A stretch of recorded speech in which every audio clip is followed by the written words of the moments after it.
Haryana news देख रहे हैं आप और आपके साथ मैं हूं प्रतिमा दत्ता। हरियाणा विधानसभा चुनावों का बिगल बज चुका है। तमाम पार्टियां तैयारी कर चुकी हैं और कोशिश कर रही हैं कि किसी भी तरह से हरियाणा विधानसभा का रास्ता अपने लिए साफ कर लें। चंडीगढ़ पहुंचने की पूरी प्लानिंग तमाम पार्टियां कर रही है। भारतीय जनता पार्टी एक तरफ कह रही है कि तीसरी बार हम प्रदेश में सरकार बनाने जा रहे हैं, वहीं कांग्रेस का ये दावा है कि अब लोग कांग्रेस को मौका देने वाले हैं। किसी वोट काटू के लिए जगह नहीं है, मुकाबला सीधा सीधा भारतीय जनता पार्टी और कांग्रेस के बीच में है। लेकिन मुकाबला ये दिलचस्प इसलिए भी हो जाता है जहां भारतीय जनता पार्टी हर रोज लगातार बम्पर भर्तियां करके, बड़ी बड़ी नियुक्तियां करके अपना चुनावी एजेंडा, अपनी चुनावी तैयारियां क्लियर कर रही है। वहीं कांग्रेस अभी भी ये समझ नहीं पा रही है कि बिना संगठन चुनाव में आखिर कैसे उतरा जाए। भारतीय जनता पार्टी जिस लंबे समय से प्रदेश के लोग इंतजार कर रहे थे, क्योंकि प्रदेश अध्यक्ष की कुर्सी पे नायब सिंह सैनी साहब बैठे थे, सीएम की कुर्सी भी उनके पास ही थी, संगठन और सरकार एक साथ चला रहे थे।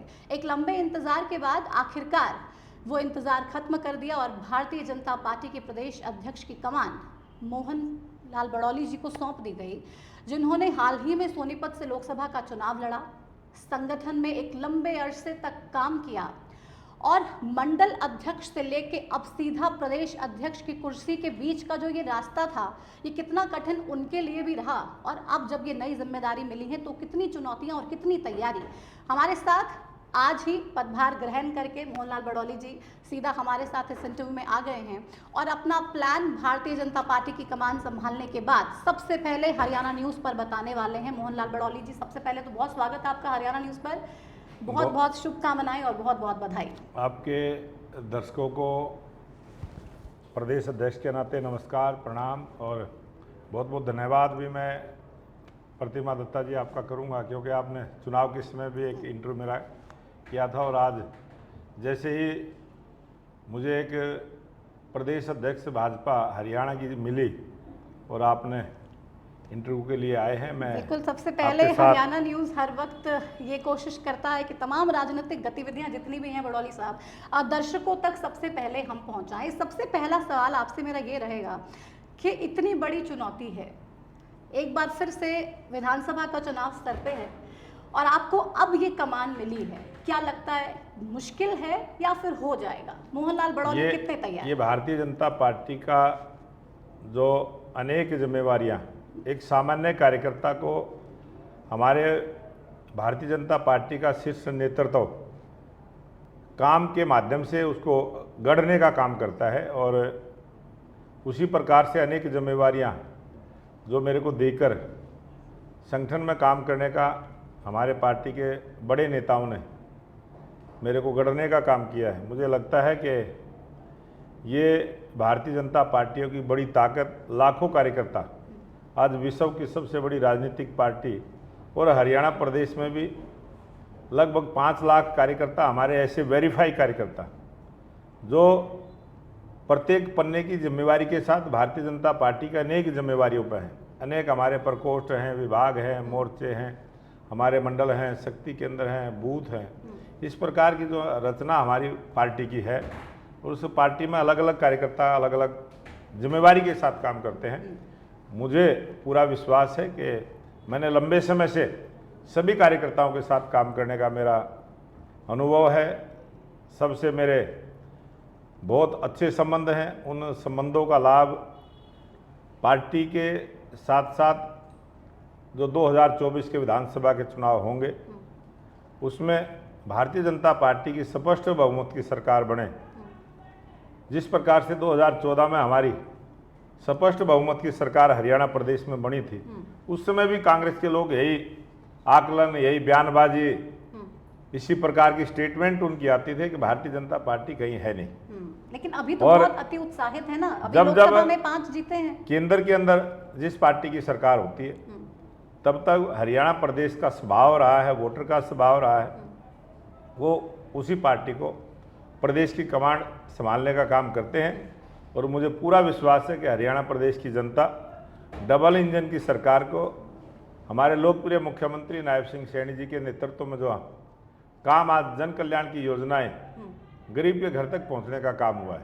बहुत सारी ऐसी नई नई योजनाएं जिसकी गरीब जनता को उम्मीद थी कि ये काम इस प्रकार के होंगे, वो 100% पूरे करने का काम नायब सैनी जी की सरकार ने किया है। तो आप आश्वस्त हैं कि कोई पूरी परेशानी पूरी भारतीय तरह जनता से पार्टी हमारे के लिए नहीं है चुनाव? लोकप्रिय मुख्यमंत्री नायब सिंह सैनी जी पूरी तरह से कार्यकर्ताओं के मन के साथ काम करके सरकार का और संगठन का जो समन्वय बना है, उसकी ताकत से, भारतीय जनता पार्टी के लाखों कार्यकर्ताओं की ताकत से भारतीय जनता पार्टी की सरकार हरियाणा प्रदेश में तीसरी बार बनेगी। तो प्लानिंग पूरी तैयार है? अभी अभी जिम्मेदारी आपने संभाली है और सारा हैंड ओवर ले लिया नायब सिंह सैनी साहब से? ये एक व्यवस्था हैंड ओवर जो काम करना था, वो प्रदेश महामंत्री के नाते मैंने ओम प्रकाश धनखड़ जी के भी साथ काम किया और अब नायब सिंह सैनी जी के साथ भी काम किया।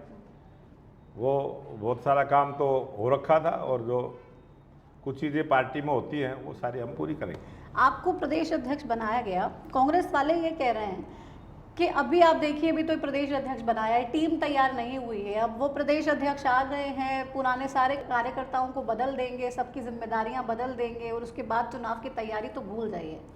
भारतीय जनता पार्टी का, हमारा बूथ स्तर का पूरा संगठन तैयार है, किसी प्रकार का उसमें बदलाव नहीं है।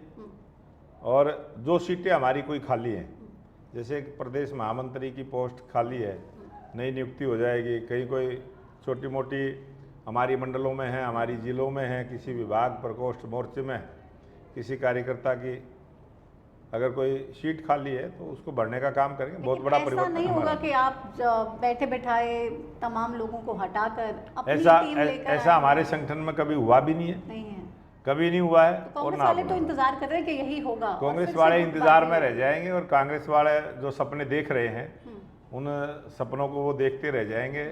और काट की हांडी एक बार चढ़ती है, वो कांग्रेस की काट की हांडी इस लोकसभा चुनाव में चढ़ चुकी है। जिस प्रकार से देश की जनता के साथ झूठ बोलने का काम किया है, उसका भुगतान आने वाले इस 2024 के चुनाव में कांग्रेस पार्टी को देना पड़ेगा। वो आश्वस्त है लेकिन सरकार बनाने के लिए। वो दीपेंद्र सिंह हुड्डा अलग यात्रा निकालेंगे, भूपेंद्र सिंह हुड्डा, उदय भान, कुमारी शैलजा अलग अलग यात्राएं निकाल के हर हलके में पहुंचेंगे, लोगों तक जाएंगे और बताएंगे कि इस बार सरकार हमारी आ रही है। एक चार्जशीट बनाई उन्होंने, जनता उनकी चार्जशीट का हिसाब लेगी। जनता जो 10 साल तक हरियाणा प्रदेश की जनता के साथ छलावा किया है उसका हिसाब लेगी। नहीं, वो तो चार्जशीट भारतीय जनता पार्टी की सरकार के खिलाफ वो जो जनता ने चार्जशीट उनके खिलाफ भी बना रखी है। अच्छा, उनके उनके समय में जिस प्रकार से उन्होंने दंगे कराने की योजनाएं बनाई, किस प्रकार से हरियाणा प्रदेश के लोगों को परेशान करने की योजनाएं चलाई, अलग अलग आंदोलन के माध्यम से जिस प्रकार से उन्होंने पूरा एक वातावरण को खराब करने का प्रयास किया, उस कांग्रेस के जो काले कारनामे, जिस प्रकार से गरीब जनता के साथ अत्याचार करके बहुत सारे ऐसे बड़े बड़े कांड कांग्रेस पार्टी के समय में हुए हैं, जब वो यात्रा लेके जाएंगी तो जनता उनसे हिसाब मांगेगी। और उनको लगता है कि हिसाब दे पाएंगे? कांग्रेस के लोग हिसाब देने के हिसाब में ही नहीं है। वो तो एक झूठ बोलकर एक वातावरण ऐसा बनाने का उनका प्रयास है, उनका सपना है, लेकिन हरियाणा प्रदेश की जनता उनके सपने को चकनाचूर करेगी। आप लोग अक्सर कांग्रेस पार्टी की गुटबाजी को लेकर सवाल उठाते रहे हैं और अक्सर ये आरोप लगाते रहे हैं कि कांग्रेस की भीतर घाती इतनी हो जाती है कि आपको ज़्यादा कुछ करने की ज़रूरत पड़ती है नहीं। अब कांग्रेस पार्टी हमलावर है, कह रही तमाम बड़े नेता, राविंदर जीत की बात कर लें, दबाव बना रहे हैं लगातार और अब अपना चुनाव जीतने के बाद आंख दिखा रहे हैं। धर्मवीर सिंह जी भी उनके साथ हैं और कंधे से कंधा मिलाकर उनकी लड़ाई में आगे बढ़ रहे हैं। भारतीय जनता पार्टी का आज कोई भी नेता, कोई भी कार्यकर्ता जो भारतीय जनता पार्टी से जुड़ा है, ये कांग्रेस का भ्रम, कांग्रेस जिस प्रकार से झूठ बोलती है वो भ्रम है। आज राविंदर जीत जी भी भारत सरकार में मंत्री हैं और पूरी तरह से गाँव में प्रवास कर रहे हैं और धर्मवीर जी और वो इकट्ठा भी प्रवास कर रहे हैं और भारतीय जनता पार्टी को मजबूत करने के लिए, नायब सिंह सैनी जी को मुख्यमंत्री बनाने के लिए ये सब लगे हुए हैं और लगे रहेंगे। ओपनली तो बयान दे रहे हैं राविंदर जीत, कह रहे हैं कि मुझे तो मंत्री बनाना चाहिए था, मुझे केंद्रीय राज्य मंत्री क्यों बनाए, केंद्रीय मंत्री बनाया जाना चाहिए था। वो इस प्रकार का कोई उनका बयान आया नहीं है और ना उन्होंने कोई ऐसी बात कही है लेकिन कांग्रेस पार्टी के लोग झूठ बोल के उस बात को हवा देने का प्रयास कर रहे हैं। आप कह रहे हैं कोई गुटबाजी बीजेपी में नहीं? बिल्कुल बीजेपी में कोई गुटबाजी नहीं। आप सोनीपत से लोकसभा का चुनाव लड़े और बहुत ही क्लोज फाइट थी, हारे भी। आपने कहा कि भीतरघात हुई और उसकी वजह से चुनाव में परेशानियां देखने को मिली। अब चूंकि प्रदेश अध्यक्ष के पद पर आप हैं और आपके अलावा भी और भी उम्मीदवार भी ऐसे थे जिन्होंने साफ तौर पे कहा कि भीतरघात की वजह से हम चुनाव हारे हैं, तो उन लोगों को आइडेंटिफाई किया गया है? आपके पास कोई शिकायतें पहुंची हैं और क्या भीतरघात करने वाले नेताओं पर कार्रवाई होगी? ये जिस प्रकार से भीतरघात की बात एक वीडियो के माध्यम से आई थी और उसमें कोई खास सच्चाई नहीं थी, वो किस प्रकार से आई, कैसे आई, उसकी जांच भी हुई है और हमारे पार्टी के सभी नेताओं ने काम किया। अच्छा, भीतरघात नहीं, कुछ नहीं हुआ है। ऐसा लगा कि कुछ गलत फहमियां हैं लेकिन अब दूर हो गई। हाँ, दूर हो गई। तो अभी चुनाव में सरकार को लेकर जिस तरीके से सरकार काम कर रही है, नायब सिंह सैनी की जो छवि है, आपको लगता है उसके साथ संगठन आगे बढ़ेगा तो लोगों को फिर से एक बार कन्विंस कर पाएंगे कि तीसरी बार बहुत सारा बदलाव है? और गृह मंत्री अमित शाह ने साफ तौर पे एक बार फिर से नायब सिंह सैनी के नाम पर चुनाव लड़ने का जो ऐलान किया, फैसला किया, उससे फायदा होगा क्या बीजेपी को? बहुत बड़ा फायदा। हमारे जो शीर्ष नेतृत्व ने जो फैसला लिया है उसका हरियाणा प्रदेश की जनता को भी होगा, पार्टी को भी होगा। और आज पार्टी के सभी कार्यकर्ता एकजुट होकर नायब सिंह सैनी जी को इस हरियाणा प्रदेश में तीसरी बार मुख्यमंत्री बने, भारतीय जनता पार्टी की सरकार बने, इस काम में सब लगे हैं और किसी प्रकार का कोई विरोधाभास पार्टी के अंदर नहीं है। किसी भी प्रकार का किसी की भी कार्यकर्ता के मन में किसी प्रकार का भी कोई बात नहीं। तो जो ये परसेप्शन बनाने की कोशिश है हम बीजेपी के खिलाफ कांग्रेस पार्टी कर रही है, बहुत सारी वीडियोस शेयर करती है, कभी दिखाते हैं कि अनिल विज को साइड बैठा दिया है, रामविलास शर्मा बहुत प्रताड़ित हैं, बहुत दुखी हैं, राव इंद्रजीत हैं, तो ऐसे बड़े नेता उनको कहीं ना कहीं ये दिखा रहे हैं कि देख लो आप, इनको परेशान कर दिया, साइड बैठा दिया एकदम। सभी हमारे पार्टी के नेता सभी मीटिंगों में आते हैं, सभी पार्टी के प्रोग्राम में आते हैं और रामविलास शर्मा जी भी आज आए, हमारी कोर ग्रुप की बैठक हुई, अनिल विज जी भी बैठक में आए। हर हमारी पार्टी का नेता पूरी तरह से पार्टी के काम में लगा। तो उनको ऐसा नहीं लगता होगा कि हमें भी जिम्मेदारी मिलनी चाहिए थी या दी जानी चाहिए थी? जिम्मेवारी उनके पास है, जो कोर ग्रुप के मेंबर हैं, हमारे बड़े नेता हैं, उनके पास बड़ी जिम्मेवारी है पूरे प्रदेश की। ये तो एक पार्टी की व्यवस्था है कि अध्यक्ष तो एक ही बनेगा, हमारे राष्ट्रीय अध्यक्ष हैं वो पूरे देश में एक ही बनेगा, प्रदेश में प्रदेश का बनेगा, जिले में जिले का बनेगा। उसके बाद हमारी मंडलों की रचना है, पूरे देश में रचना है। हर विधानसभा में 3, 4, 5 हमारे मंडल होते हैं, उस प्रकार से हम मंडल के प्रधान बनाते हैं, अध्यक्ष बनाते हैं, उसके बाद हम बूथ का बनाते हैं। हरियाणा प्रदेश में भी 19,812 बूथ हैं, हर बूथ का हमारा अध्यक्ष है।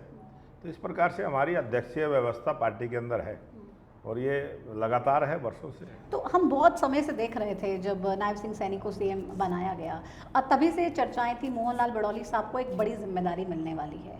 हमारे पास बहुत से ऐसे इनपुट्स भी आ रहे थे, लेकिन फिर देखा कैबिनेट में जगह नहीं दी आपको और अब अचानक से जब प्रदेश अध्यक्ष बना दिया गया, तो आपको जानकारी उसकी थी पहले? कोई भारतीय जनता पार्टी के किसी भी कार्यकर्ता को किसी भी प्रकार की पहले से कोई जानकारी नहीं होती। भारतीय जनता पार्टी का शीर्ष नेतृत्व जिस प्रकार से जो जिम्मेवारी जिस कार्यकर्ता को देते हैं उस प्रकार से उसको दे देते हैं, वो जिम्मेवारी को पूरी करते हैं। क्योंकि लगातार हम हरियाणा न्यूज़ पे खबरें दिखा रहे थे, बड़ी जिम्मेदारी मिलने वाली है, प्रदेश अध्यक्ष के तौर पे भी हमने भी आपका नाम चलाया, तो आपके पास कुछ तो फोन आए होंगे या आपने कुछ कोशिश की? किसी भी प्रकार की हमारी पार्टी के अंदर हमें मीडिया के माध्यम से जरूर जानकारी होती है। हाँ, अच्छा, वैसे आपको कोई पार्टी लेवल पर कभी कोई जानकारी किसी को नहीं होती है, वो तो मीडिया के माध्यम से आप लोगों के सोर्स किस प्रकार के हैं, वो किस प्रकार से आप खबरें निकाल के लेके आते हैं। सोर्स तो फिर हाँ, स्ट्रॉन्ग तो है ही वो आप लोगों के सोर्स हैं, वो आप निकाल के हमारे नेताओं से कैसे बात करके वो निकाल के लेके आते हैं, या कोई आपका राजनीतिक अनुभव अंदाज़ा लगा के आप करते हैं। क्योंकि कार्यकर्ता जब काम करता है तो लगता है कि ये कार्यकर्ता इस स्टेज पे है तो इसको अगली जिम्मेवारी मिल सकती है, उस प्रकार से कोई न कोई आकलन आप लोग करते हैं। हालांकि आप लगातार ये भी कहते आए हैं, पार्टी लगातार ये कहती है कि कास्ट बेस्ड पॉलिटिक्स हम नहीं करते हैं, लेकिन साफ तौर पे ये भी कहा जा रहा है कि ब्राह्मण समाज थोड़ा सा ऑफेंडेड था, अब आपको बना दिया गया है प्रदेश अध्यक्ष, तो उस लिहाज से बहुत ज़्यादा फायदा भारतीय जनता पार्टी को होने जा रहा है। आज पूरे देश के अंदर ब्राह्मण समाज, देशभक्त समाज हमेशा से ही, अटल बिहारी वाजपेयी जी जब देश के प्रधानमंत्री बने उस समय भी यही मीडिया में चलाते थे ब्राह्मण समाज भारतीय जनता पार्टी के साथ, और भारतीय जनता पार्टी के साथ ब्राह्मण समाज रहा भी है, और बीजेपी के साथ जब से मोदी जी तब से पूरी मजबूती के साथ, और देश तरक्की करे अच्छे सोच के साथ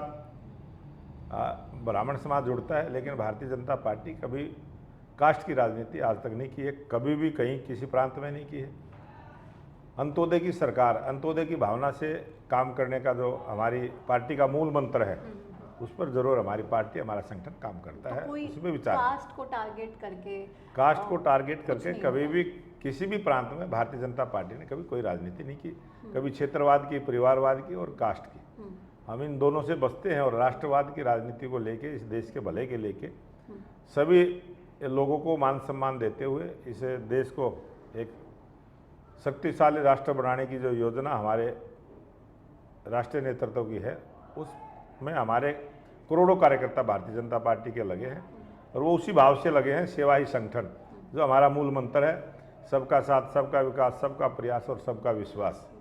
सबके विश्वास के साथ आगे बढ़ते हुए भारतीय जनता पार्टी की सरकार भी काम करती है, हमारा संगठन भी काम करता है। बड़ौली साहब, अब देखिए चुनाव बिल्कुल सर पे हैं, और हर रोज़ अब इतना ज़्यादा राजनीतिक गतिविधियां हो रही हैं, कोई किसी पार्टी को छोड़ के किस में जा रहा है, तो कोई किसको छोड़ के किस में जा रहा है। आप लोग लगातार ये कह रहे हैं कि कांग्रेस के और भी बहुत बड़े बड़े नेता किरण चौधरी के आने के बाद हमारे संपर्क में हैं, और वो बीजेपी ज्वाइन कर सकते हैं जल्दी। आप आने वाले चुनाव में देखेंगे बहुत सारे जो हरियाणा प्रांत को खुशहाल देखना चाहते हैं, ऐसे साफ सुथरी राजनीति करने वाले लोग दूसरे दलों के बहुत सारे, अकेली कांग्रेस नहीं है, बहुत सारे दूसरी पार्टियों के। आज भी 2 जेजेपी के नेताओं ने जो जिला पार्षद रहे हैं, कांग्रेस के 2 नेताओं ने आज पार्टी ज्वाइन की है। और अभी 2 दिन पहले ही हमारे सोनीपत के मेयर निखिल मदान जी ने जो, और बहुत जल्दी आप देखेंगे ये प्रेशर तो नहीं, ये भी कह रहे हैं ईडी सीबीआई के प्रेशर से बीजेपी ज्वाइन करवा लेते हैं। ये आप बहुत जगह आप देखेंगे पूरे हरियाणा प्रदेश में बहुत सारे ये जो कार्यकर्ता पार्टी ज्वाइन कर रहे हैं, कोई ईडी का किसी का कोई चक्कर नहीं है, लेकिन कांग्रेस इस भ्रम को जरूर झूठ बोलकर फैलाने का प्रयास करती है। तो वो सफल हो पाएगी क्या इसमें? आपने कहा कि लोकसभा के चुनाव में भी लोग कहीं ना कहीं तो उनके एजेंडाज में जो उनके जो तमाम टॉपिक लेकर वो चुनावी मैदान में उतरे थे और जो लोगों में प्रचार किया, उसमें कहीं ना कहीं वो कामयाब रहे, इसलिए 5 सीटें उनको मिल गई। कांग्रेस पार्टी से हम बहुत आगे हैं, 3% वोट हरियाणा प्रदेश की हमें मिली है। 44 सीटों पर हम जीते हैं, 42 पर वो जीते हैं। आज भी हम कांग्रेस से आगे हैं, और भारतीय जनता पार्टी का जो वोट का आंकड़ा है उसके आधार पर भी हमारी स्पष्ट बहुमत की सरकार आने वाले लोकसभा विधानसभा चुनाव में बनेगी। गठबंधन में हो रहे हैं बहुत सारे, आप देखिए इंटरनेशनल लोकदल ने अभी गठबंधन जब भी किसी भी कभी भी चुनाव हुए हैं, हर बार गठबंधन हुए हैं, और उस गठबंधन का भी अपना एक राजनीतिक आंकड़ा होता है। और हरियाणा प्रदेश में तो कई बार गठबंधन की सरकारें बनी है, कोई गठबंधन को हम कमज़ोर नहीं मानते, और गठबंधन बना है, उस गठबंधन को मैं आपके चैनल के माध्यम से बहुत बहुत शुभकामना देता हूँ, बधाई देता हूँ। एक तो प्री पोल अलायंस होता है, एक पोस्ट पोल होता है। प्री पोल तो अभी ये इंडियन नेशनल लोकदल ने किया, पोस्ट पोल आप लोगों को मजबूरी में दुष्यंत चौटाला के साथ करना पड़ गया।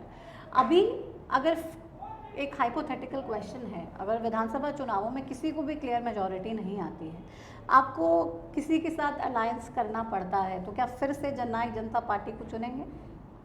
राजनीति में कभी भी कोई भी संभावना खत्म नहीं होती, और राजनीति में हमेशा संभावनाएं बनी रहती हैं। वो किस समय क्या वातावरण बने, क्या हो, जनता का जनादेश क्या हो, जनता की किस प्रकार का मैंडेट आए, लेकिन मुझे लगता है हरियाणा प्रदेश की जनता ने मन बनाया कि अब की बार नायब सिंह सैनी जी को वो तीसरी बार हरियाणा में मुख्यमंत्री के रूप में कमल के फूल की सरकार, डबल इंजन की सरकार हरियाणा प्रदेश में बने। दुष्यंत चौटाला ये कह रहे हैं कि बीजेपी के साथ हमें बहुत ज़्यादा नुकसान हुआ अलायंस करने का, हम वापस ज़िंदगी में कभी भी बीजेपी के साथ गठबंधन नहीं करेंगे। भारतीय जनता पार्टी की वोट परसेंटेज बढ़ी है। 2014 के आंकड़े ले लें, 2019 के आंकड़े ले लें, विधानसभा के ले लें, लोकसभा के ले लें, और अभी 2024 के लोकसभा के चुनाव ले लें। भारतीय जनता पार्टी ने हर चुनाव में ज़्यादा वोट लेके जनता के विश्वास को जीतने का काम किया है, और आगे आने वाला जो विधानसभा का चुनाव भी होगा उसमें भी हम जनता का विश्वास जीत के जनता से आशीर्वाद लेने का काम करेंगे। एक ये भी अभय चौटाला प्रयास कर रहे हैं कि जितने भी लोग बीजेपी से खफा हैं या बीजेपी के अगेंस्ट आ सकते हैं, जैसे एक अलायंस बना था देश के चुनावों में, वैसे ही हरियाणा के चुनावों में भी एक अलायंस बनाने की कोशिश की जा रही है, एक थर्ड फ्रंट कहा जा रहा है जिसमें तमाम लोगों को, तमाम पार्टियों को शामिल किया जाएगा और बीजेपी के खिलाफ मिलकर चुनाव लड़ने का प्रयास अभय चौटाला का एक हो रहा है। आपको लग रहा है कामयाब होंगे? अभय चौटाला का जो प्रयास है, हमने तो उनके गठबंधन को बधाई दी है, शुभकामना दी है, वो जनता के बीच में जाए और जनता से आशीर्वाद ले। तो कोई टेंशन आपको, कोई चिंता उन लोगों से? हमें बड़ी खुशी होगी वो आगे बढ़ेंगे तो।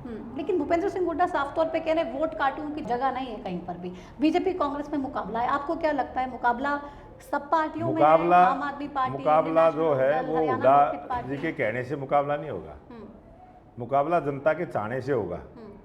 और अब की बार हरियाणा प्रदेश की जनता ने मन बनाया है कि नायब सिंह सैनी तीसरी बार मुख्यमंत्री बनेंगे, तो मुकाबला तो फिर मुकाबले से तो वो बाहर ही है।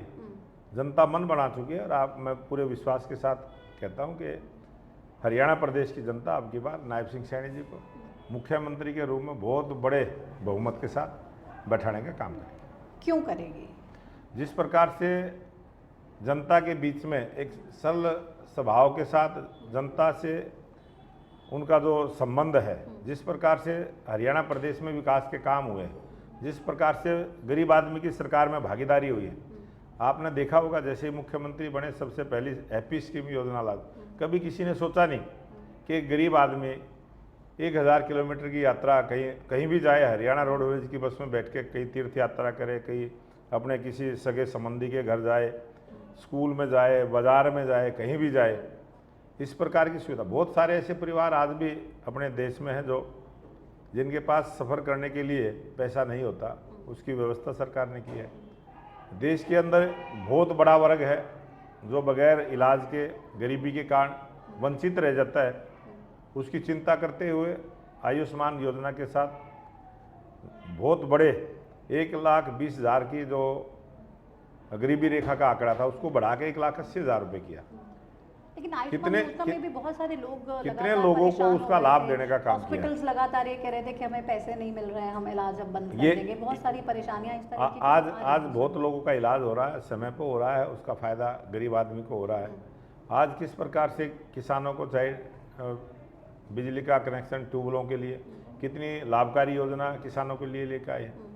अभी सीधा दयालु योजना के तहत जो बहुत सारी ऐसी घटनाएं परिवारों में, गरीब लोगों में घटती हैं, जिनको परिवार का पालन पोषण करने के लिए सपोर्ट की ज़रूरत है, उसके लिए हमारे मुख्यमंत्री नायब सिंह सैनी जी ने अभी तुरंत सबके खाते में वो लाभ देने का ये तमाम चीजें पॉलिटिकल तो नहीं है कि चुनाव है तो बस लोगों को लुभाने के लिए तमाम ये स्कीम्स बांट ये दो जो जितनी भी और वोट बटोर लो इसके बाद। ये जितनी भी स्कीमें हैं, ये स्कीमें पहले से चालू हैं, इन स्कीमों का सीधा लाभ देना सरकार की जिम्मेवारी है और वो काम हमारे लोकप्रिय मुख्यमंत्री नायब सिंह सैनी जी ने पूरा किया है। 50,000 नौकरियां देने की बात कर रहे हैं, जो 50,000 नौकरियां भी देंगे पारदर्शी तरीके से, उसकी भी व्यवस्था अभी की है और उसको हम पूरा करेंगे, चुनाव से पहले पूरा करेंगे। तो ये चुनावी लॉलीपॉप तो नहीं जो प्रदेश के लोगों को दे रहे हैं? जिससे युवा को रोजगार मिलेगा, वो देश के लिए काम करेगा,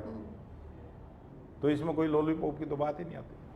तो ऐसा तो नहीं कि लोकसभा चुनावों में देखा कि बेरोजगारी बड़ा मुद्दा रहा है और इससे परेशानी हुई है बीजेपी को, बात चाहे पंचायतों के फंड की लेके हम कर लें, उसमें भी पंचायतों को किस प्रकार से हमने जो एक 21 लाख रुपए तक की विकास योजनाओं में जो भागीदारी दी है, ये भी हमारी सरकार ने किया है। तो ऐसा है कि जहाँ जहाँ पे लग रहा है कि बहुत वीक है, किसान नाराज हैं, युवा प्रदेश के वो कहीं ना कहीं परेशानी खड़ी कर सकते हैं, कर्मचारियों की बात कर ली जाए तो वो कहीं ना कहीं नाराज हैं, गरीब परिवारों को प्लॉट बांटने के लिए लगातार अलग अलग जगह पर कार्यक्रम हो रहे हैं, तो ये सब चुनावी स्टंट नहीं है आप कह रहे हैं? 2007 से 2011 से जिन लोगों को 100 गज के प्लाट नहीं दिए गए, उनको मालिकाना हक नहीं मिला, उनको कब्जा नहीं मिला, उनकी रजिस्ट्रियाँ नहीं हुई, उन लोगों को वो लाभ दिया गया है।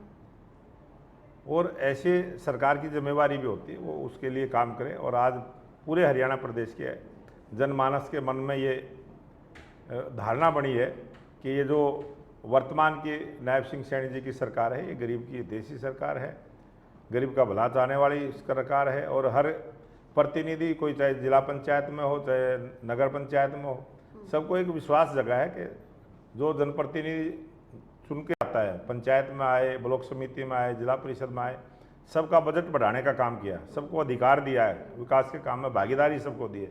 तो इस प्रकार से सबकी भागीदारी, सबका साथ, सबका विकास, सबका प्रयास और सबके विश्वास को ध्यान में रखते हुए जो हमारी सरकार की सारी योजनाएं चली हैं, 100% भारतीय जनता पार्टी की सरकार आने वाले इस विधानसभा चुनाव में बढ़ेगी। तो आपका क्या क्या प्लान है अभी प्रदेश अध्यक्ष के तौर पे कमान संभालने के बाद? किस तरीके से लोगों को अप्रोच करेंगे? सरकार और संगठन कैसे काम करेगी? सबसे पहले तो अमित शाह ही आ रहे हैं और बिगुल एक तरह से शंखनाद फिर से बजा रहे हैं चुनाव। हमारे देश के गृह मंत्री अमित शाह जी अभी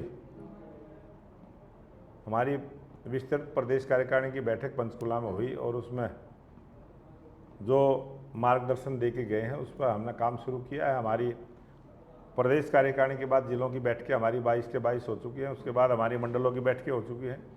इसके बाद एक सप्ताह तक हमारे बड़े बड़े नेता शक्ति केंद्र पर जाकर प्रवास करेंगे, मंडल प्रवास करेंगे। उसके बाद हमारे 4 दिन का एक सघन अभियान हमारा चलेगा जिसमें हमारे 20-20 कार्यकर्ता प्रत्येक बूथ पर जाके हरियाणा सरकार की जन कल्याण की योजनाएं और उसको पूरा करने का हम काम करेंगे और जन जन तक जाएंगे और भारतीय जनता पार्टी की नीतियों को हम हर वोटर तक पहुंचाने का काम करेंगे। तो कांग्रेस के रथ यात्रा के खिलाफ आपका ये प्लान है? ये प्लान हमारा पहले से ही है। कांग्रेस ने तो पता नहीं यात्रा करेंगे नहीं करेंगे, उनका क्या जूथ पुजारी बनेगी। अभी तो वो अलग अलग किस किस दिशा से चलेंगे, अभी तो दिशा भ्रमित है कांग्रेस की। और भारतीय जनता पार्टी का विजन है, मैंने जो आपको बताया काम, ये हम समय के अनुसार। आपको लगता है उनका संगठन ना होना आपके लिए प्लस पॉइंट है?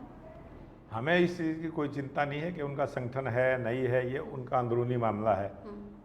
लेकिन भारतीय जनता पार्टी का संगठन मजबूत है और भारतीय जनता पार्टी के लाखों कार्यकर्ता उस काम में लगे हैं। और अभी 16 जुलाई को महेंद्रगढ़ में हमारा बीसी सम्मान सम्मेलन, जो हमारे देश के गृह मंत्री अमित शाह जी आएंगे, उसमें बीसी समाज के लोगों का सम्मान समारोह रहेगा। बहुत बड़ा आयोजन उसमें भी रहेगा और आपको लगेगा कि वास्तव में हरियाणा प्रदेश की जनता ने नायब सिंह सैनी जी के नेतृत्व में तीसरी बार सरकार बनाने का मन बना लिया है। इस प्रकार का आपको देखने को मिलेगा।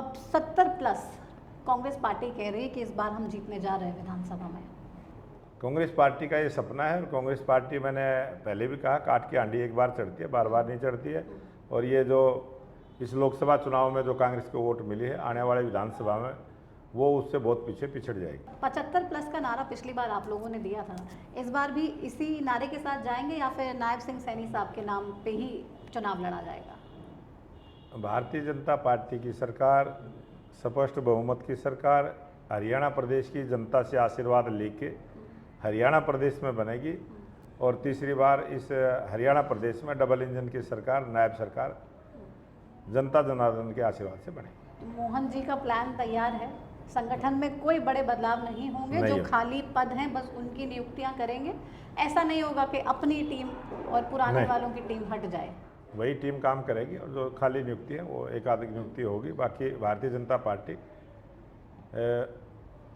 का प्रत्येक कार्यकर्ता डबल इंजन की सरकार बनाने के काम में लगे। तो बीजेपी में इस बार टिकट कैसे बांटी जाएगी?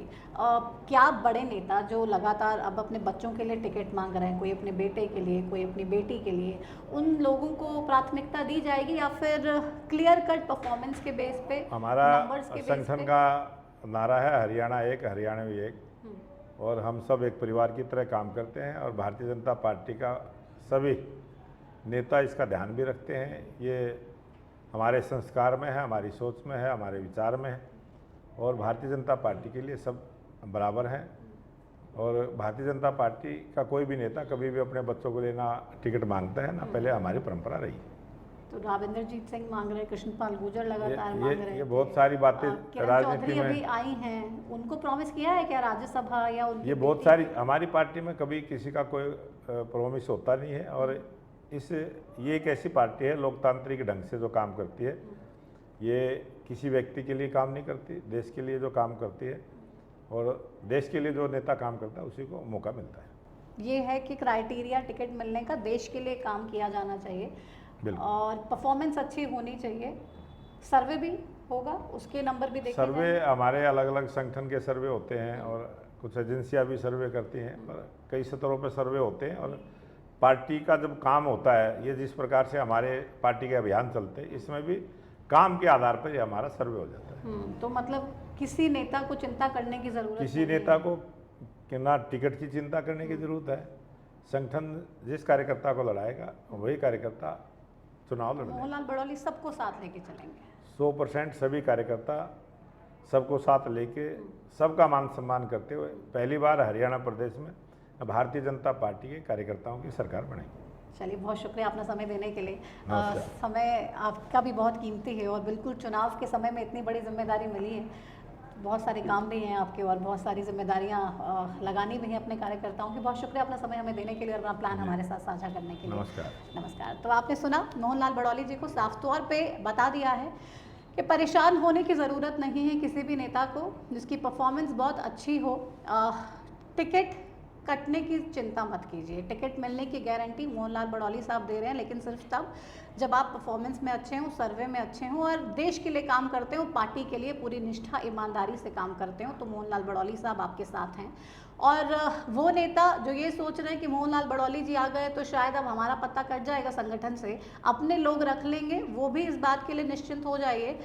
कोई बड़े बदलाव संगठन में नहीं करने जा रहे हैं मोहनलाल बड़ौली साहब। जो खाली पद हैं, जहाँ पे नियुक्तियाँ होनी हैं, उन्हीं को ही भरा जाएगा और ज़्यादा मेजर बदलाव नहीं होंगे। सिर्फ और सिर्फ चुनाव की तैयारी होगी और लोगों के बीच में जाकर एक बार फिर से नायब सैनी के नेतृत्व में किस तरीके से तीसरी बार बीजेपी की सरकार बनानी है, संगठन का साफ तौर पे काम यही होगा और पूरा जोर सिर्फ इसी पर है। हरियाणा न्यूज़ पर लगातार हरियाणा विधानसभा चुनावों को लेकर पल पल की हर अपडेट आपको सबसे पहले दिखाते रहेंगे, सबसे पहले बताते रहेंगे। और हरियाणा का ये चुनाव किस करवट ले रहा है, किस दिशा में मुड़ रहा है, कौन आगे कौन पीछे, ये सारा खेल आपको सिर्फ और सिर्फ हरियाणा न्यूज़ पर देखने को मिलेगा। लेकिन फिलहाल मेरे साथ इस कार्यक्रम में इतना ही। आप देखते रहिए हरियाणा न्यूज़। नमस्कार।